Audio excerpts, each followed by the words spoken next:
Okay, so today we're looking into something pretty heavy. A Swiss international flight Uh-huh. that turned into a real nightmare. Yeah. Midair, Yeah. engine trouble, smoke, filling the cabin, Mm-hmm. emergency landing.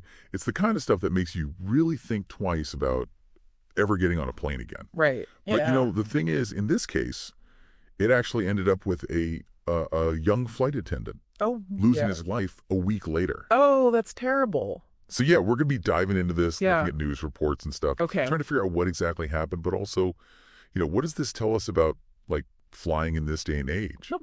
Yeah. What are the hidden risks? Yeah, I think that's a great point. I mean, it's easy to focus on, the fear of a crash, right? Right. But this situation shows, like, even if they land the plane safely, there Right. can be these dangers that we don't even think about as Exactly. So the flight, it was an Airbus A220-300, Okay. 74 people on board, passengers and crew, Right. routine flight from Bucharest to Zurich, Okay. and then boom, one of the engines malfunctions. Ugh. And it's not just like, oh, we're going to lose power. Right. It's smoke.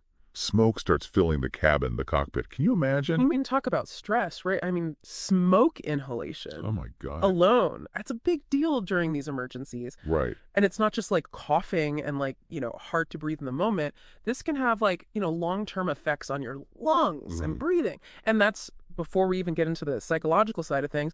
You're trapped, Oh, yeah. thousands of feet up in the air. Smoke's filling the place. I can't even. It's terrifying. Yeah. Being stuck in that metal tube Right. is scary enough, but Yeah. luckily the pilots, they did a great job, Yeah, thank goodness. Managed to land the plane safely in Graz, Austria. Okay. Everybody got out. But that, unfortunately, is not where the story ends. Right. So what happened? Well, a dozen people, they needed medical attention. Some even had to go to the hospital. Oh, gosh. And then that young flight attendant, he was rushed to intensive care, Yeah. but he passed away a week later. That's just awful. It just shows you, even when they land safely, Yeah. there can still be, like, hidden It's consequences. so sad, Makes you wonder, how safe are the people who are trying to keep us safe? Exactly. The CEO of Swiss International, of course, Yeah. he put out a statement, deep sorrow, shock, Mm-hmm. all that. The airline's not saying much right now, I can understand. respecting the family's privacy. Of course. But I can't help but wonder Yeah. what caused the engine to fail Right. and how do they handle stuff like this when it happens, Well, I mean, we don't know the specifics of this case yet, Right. but engine failures, they can happen for all sorts of reasons. Like what kinds of things? Well, you could have mechanical issues, Mhm. electrical faults, even something like a bird strike, And each type of plane has its own quirks, right?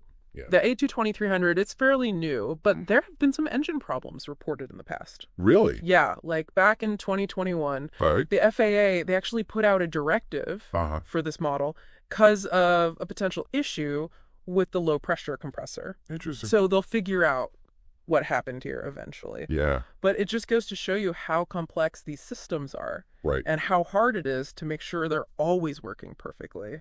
It's a little unsettling to think Yeah. about, So, I mean, what are airlines doing to, like, reduce these risks? And what about the crew, who are trained to deal with this kind of scary stuff? Well, I mean, the FAA, they have rules about, smoke detectors and fire suppression systems in the cabins. Oh, okay. But those only work if they're maintained properly, and the Right. crew knows how to use them under pressure. Yeah. And the crew, I mean, they go through intense training Oh, I bet. for emergencies like smoke, fire, all of that. Wow. But we often forget about the mental and emotional side of things. Oh, yeah. Imagine you're responsible for all these passengers. Right. And you're in a life or death situation yourself. It's a lot. Yeah. It is. And there's been more and more talk about, Yeah. better support for crew members after these events happen because Yeah. they might have PTSD or other trauma, Of course. and they need counseling, support groups, all of that.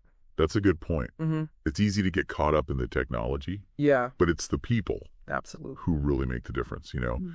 So we want to send our deepest condolences Mm. to the flight attendant's family and everyone who was affected by this. Absolutely.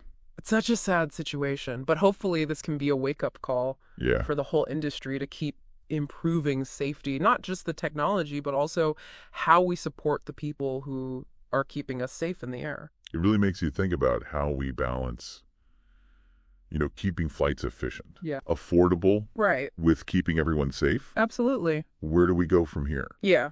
It's a question we all need to consider, I think. Yeah, definitely.